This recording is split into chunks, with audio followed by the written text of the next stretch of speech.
And hello, YouTube, and welcome back to another episode of the Zone TV Movie Entertainment with me, your host Jonathan, once again bringing you my thoughts and my worst movies of 2023. So, let's talk about it because it is the time of the year where I do my top lists of worst movies and best movies. I just did my honorable mentions. You can go and check those out. I did a list for that.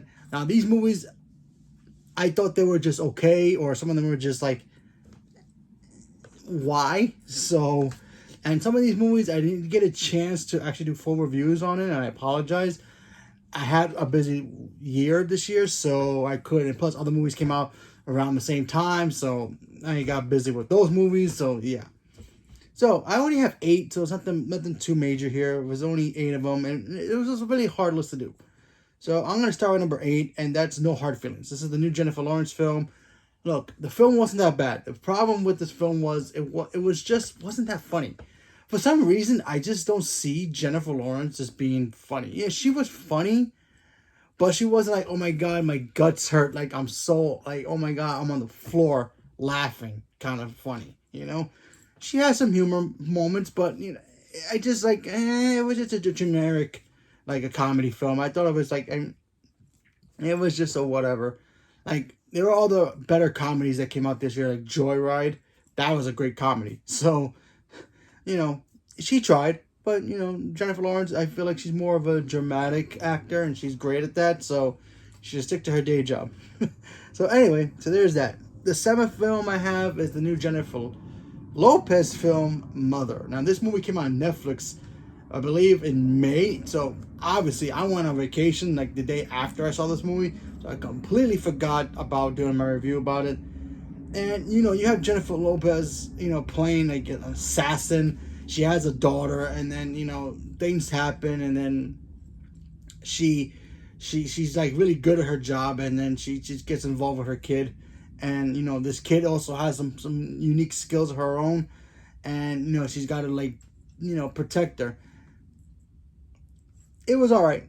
Jennifer Lopez, to me, she's still not a good actor. There are moments, she has her moments where she tries, and it's like, okay, it wasn't her. It was the film. But then there are movies that are like, it's her, like, not the film itself. Like, why is she in this film? And it wasn't the case here. The film here was more about the film itself, not just her. She tried. I give her that, whatever. And what can you do? So, there you go. This one was really hard for number 6 because I didn't want to put this on this list. But after I watched it like 3 more times after I said I liked this movie, kind of came to the conclusion that, wow, this movie isn't really that good. I mean, there are great things about it, and then things in just here that just doesn't work. And that's Ant-Man and Quantumania. Ant-Man 3 and Quantumania. Ant-Man the Wasp Quantumania, sorry. Look, I love the Ant-Man franchise. I think it's great. I really was looking forward to seeing Jonathan Majors be Kang the Conqueror. I shouldn't have realized this, especially now that the fact that he's no longer playing Kang. It's like, okay, he has, Marvel set him up to be this big, powerful, next big bad villain. I'm like, all right, let's go. It's going to be great. Ant-Man's probably going to get his butt whooped. He's going to have to get the Avengers to come through and set up the next movies. And Ant-Man kicks his ass like he nothing but a bug on his windshield. Now, don't get me wrong, Jonathan Majors was huge, and he was big, and he beat him up too. But let's face the facts, Ant-Man beat him by himself, okay? I mean, come on. If you're going to set up a villain to be your next big Thanos, set him up right. First of all, I didn't know why he needed, you could have changed his power settings. I know he's from the future. He has technology, and I get that, and that's great for the comics. But, you could at least change his power settings to be like maybe he has telekinesis, or, he actually shoots energy blasts out of his hand, and I actually have to rely on technology, because technology can get destroyed. Ant-Man can just shrink and go into his technology. The whole quantum realm was cool to see, but, to me, it was just okay. Honestly, I like the MODOK stuff. I thought he was fine. His CG wasn't great, but he was fine. Cassie Lang was great too. She's played by Catherine Newman, I believe. She was fantastic. I loved her in the movie, so she was great. Obviously, Ant-Man's great. Wasp was great. Michael Douglas had like one of the best scenes in this film, and it was fantastic. But overall, this movie was just okay. It wasn't like oh, I can't wait to see what's next, and it just like kind of fell on flat in his face. You know, kind of like when a football player gets the ball and then he fumbles it, and then the other team grabs it and goes off for the touchdown. That's exactly what happened here. The film fell flat on his face, and they just let the other team grab it and just go with it somewhere else because they threw it somewhere. It's not playable anymore. So yeah, so there's that. At number 5, a movie that I saw and I completely forgot to do a review for this movie because I just forgot. And it's Winnie the Pooh, Blood and Honey. Don't get me wrong, cool concept. It was cool and freaky seeing Winnie the Pooh like this, killing folks and just, you know, being all bloody and gutsy and all that stuff. That's fine. The problem with this film is it's just a cheesy little throwaway film. And, you know, the whole Winnie the Pooh stuff. First of all, half the cast wasn't really in this movie. It was just Winnie the Pooh and I think Eeyore? I think it was Eeyore or Piglet, one of them. And the rest of the cast wasn't there. I would have loved to see a Tigger psychopath. Maybe the owl. And, you know, obviously they're men in masks wearing it, going around killing people. But it would have been fun to see that. But, you know, when you don't have all the gang there, it's like, really? Come on. It was like a cheap knockoff of Jason. If Jason didn't have the mask and the machete. It was just Jason using regular weapons to kill people, you know? So, it was just, what can you do? At number 4, a movie I thought, you know, okay, Chris Evans is, you know, he's no longer going to be Captain America. What can he do outside of the MCU? Ghosted. Now, I saw the trailer. I'm like, all right. He's going to be a spy. He's going to be a badass. He's going to fall in love with some cute girl. And he's going to save the day. Man, this movie's boring. I'm talking about complete boring. I mean, like, don't get me wrong. The action scenes in this movie were cool. And I like seeing there was some funny moments in here too. It's just like, I don't know. I guess I'm still not over him playing Captain America because for some weird reason, I saw this movie and to me, he still was Captain America. It was just weird. So yeah, for me, it's Ghosted. And, you know, he tried. You know, it's kind of like with Robert Downey Jr. Robert Downey Jr. is a great actor, but when you make sloppy movies that's not part of the MCU and it just doesn't work, man, it doesn't work. So to me, this movie doesn't work. So hopefully he finds something that he can stick onto and, you know, do a great job and, you know, continue flourishing with his career. But as long as he's not doing these weird cruddy movies, and he should be fine. But we'll see what happens. At number 3, a movie I really, really did not like, and that's Strays.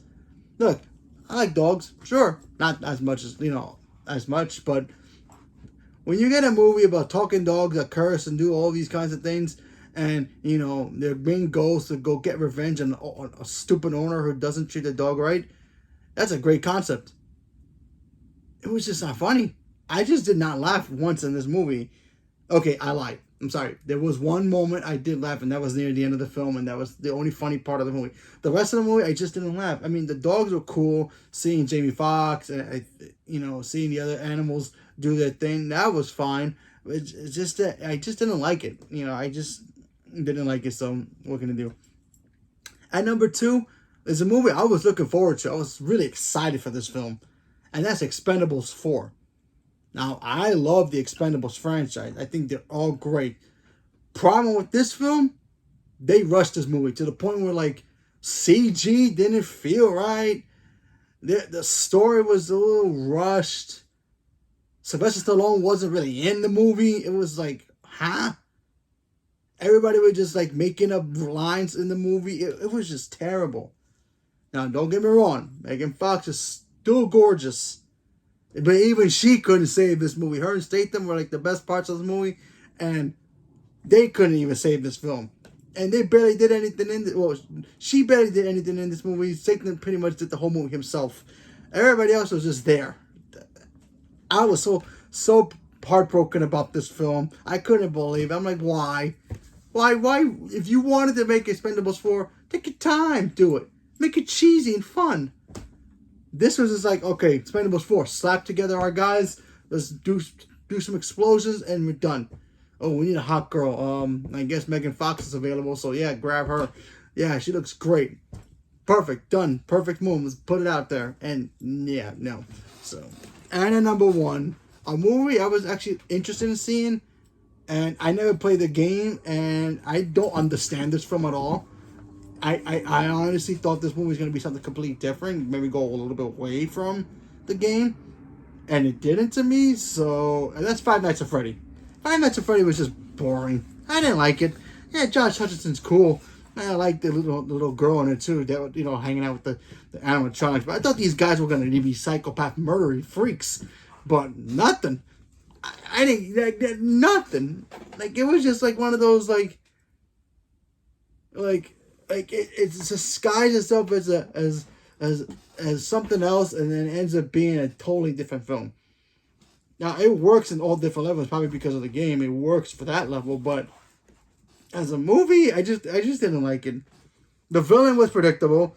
Obviously, you meet the villain in the beginning of the film, so there's that. And, you know, it's like, oh, okay.